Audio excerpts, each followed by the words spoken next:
வீரகுலத் தமிழர் படை தமிழரசு கட்சியின் சார்பில் ராமநாதபுரம் நாடாளுமன்ற தொகுதியில் போட்டியிடும் ஜல்லிக்கட்டு நாயகன் ஐயா ஓ பன்னீர்செல்வம் முன்னாள் முதலமைச்சர் அவர்களை ஒரு ஸ்டார் தொகுதி என்று சொல்லக்கூடிய இந்த நாடாளுமன்ற தேர்தலில் ராமநாதபுரம் தொகுதியில் ஐயாவுடைய வெற்றிக்காக களமாடுவது என்றும் அவர் இந்த நாடாளுமன்ற தேர்தலிலே பெரும்பாரியான வாக்கு வித்தியாசத்திலே இந்த தொகுதியில் தமிழகம் முழுக்க உள்ள தொகுதியிலே ராமநாதபுரம் தொகுதி மிக சிறப்பான ஒரு வெற்றியை பெற்றுத்தர வேண்டும் என்ற நோக்கத்தோடும் ஐயாவை சந்தித்து வாழ்த்து கூறுவதற்காக எங்களுடைய தமிழரசு கட்சி மற்றும் வீரகுல தமிழர் படை கூட்டமைப்பை சேர்ந்த நண்பர்கள் இன்று சந்தித்து பேசினோம்.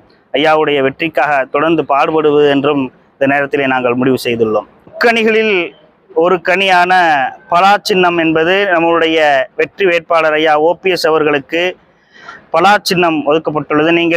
உங்களுக்கே தெரியும், மா பலா வாழை என்பது முக்கணிகளில் ஒன்று. அந்த ஒரு கனிகளில் ஒன்றான பலாவை நம்முடைய ஐயா ஓபிஎஸ் அவர்களுக்கு வெற்றியின் சின்னமாக இந்த தேர்தல் ஆணையம் கொடுத்துள்ளது. எனவே அந்த வெற்றி சின்னத்திலே நாங்கள் மிக சிறப்பாக களமாடி ஐயாவிற்கு வெற்றியை தேடி தருவோம் என்று இந்த நேரத்திலே கேட்டுக்கொள்கிறோம், கூறிக்கொள்கிறோம்.